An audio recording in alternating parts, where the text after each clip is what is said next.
Welcome to the Ellis Martin Report and Money Talk Radio. Joining me today are Lyle Thorne, Chief Executive Officer, and Matthew Blumberg, Non-Executive Director of Diablo Resources Limited, trading on the Australian Securities Exchange, the ASX, under the symbol DBO, and in the United States on the OTC markets under the symbol DBORF. Diablo Resources is advancing its flagship Star Range project in Utah, a Tier 1 U.S. mining jurisdiction, with recent surface sampling delivering standout results in silver, copper, gold, and antimony, positioning the company squarely in the critical and energy transition metals space. Lyle, Matthew, welcome to the program.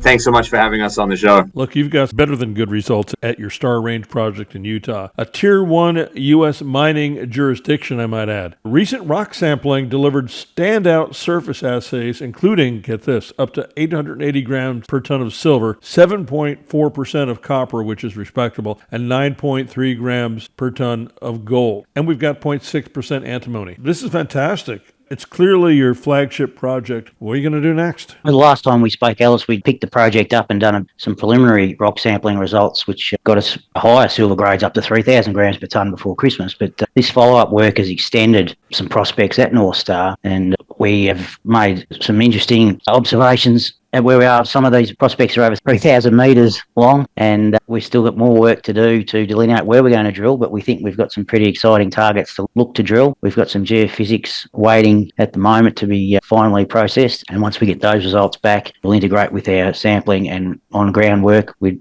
get our drill planning underway. Now, you're seeing both vein and breccia style and scar style mineralization. How important is that diversity in terms of scale potential and upside? It's interesting. What we're seeing is two styles of mineralisation at Star Range. We've got the scar and copper associated with the intrusive rocks, and then we've got the vein breccia systems. And these ones are similar to what is known in other parts of the US in Nevada.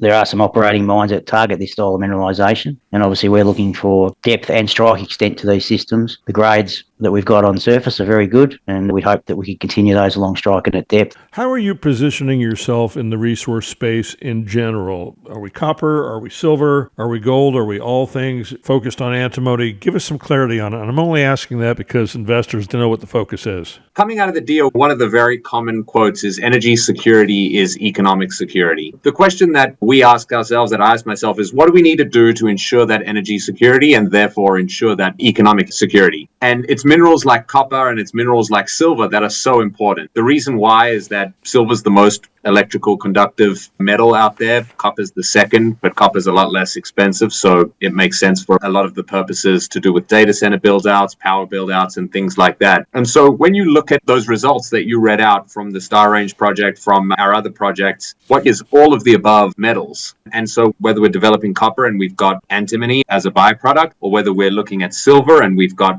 some extra copper, which could be used as a byproduct. It's all things that are going to go into this energy transition, and it's all things that we're thinking of and focused on. Today's silver price. How does that silver price environment change the way you think about scale, cutoff grades, and urgency at Star Range? But the silver grade 6 months ago was nowhere near $80. It was probably $40 to $50. And obviously with the increasing silver demand and what Matt's just touched on, we need to position ourselves quickly as we can to take advantage of that. The grades we've got at Star Range early on at surface are very promising. We've got to keep our exploration going, get exploration success, and take advantage, I guess, while things are hot. What are you going to be doing the first part of this year? We're going to continue our exploration. We're still waiting on quite a few results of the geophysics and some more sampling, and that'll all have to be integrated into our exploration model at Star Range, and then we'll start our permitting and planning process for drilling. We obviously want to get drilling as quickly as we can, and once we get all our data together and make sure we put our holes in the best spots. As I said, some of these targets are quite large, 3,000 metres, that's a lot of room to drill. So we want to make sure we put our best foot forward and hit the best targets that we can first up. Matthew, how's the company financed to go through a drilling season like the one we're talking about? Yeah, so we're financed for what we want to do in the first half of this year, which is great.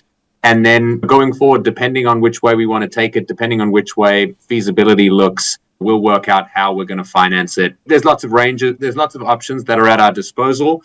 There's the equity markets, obviously very excited at the moment about particularly silver and copper, which are both trading at much higher levels than they previously were 6 months ago, a year ago. Silver's hitting records, which is great. But there's also government funding. And you mentioned earlier that we're in a good mining jurisdiction. The Fraser Institute reported that Utah was the number one ranked mining jurisdiction for investment attractiveness. And what comes with that is streamlined permitting, which is great and very important, but also tax credits and government incentives and the like, which could also help with funding. So state government funding, federal government funding, potential strategic partners, equity market funding, it's all really on the table and all are potential viable options. Now, clearly we're listening to two Australians right now, and you're running a company that has a sizable project in Utah. I would say that Australia and the United States have a great relationship, and you've taken the lead, and your peers have taken the lead in exploring and developing projects in the U.S. The current situation in the US is fantastic. The country is open for business, and we've obviously been exploring, or we've had projects in the US for over a decade, and we're finding the current situation really great, supportive government organisations, and the real impetus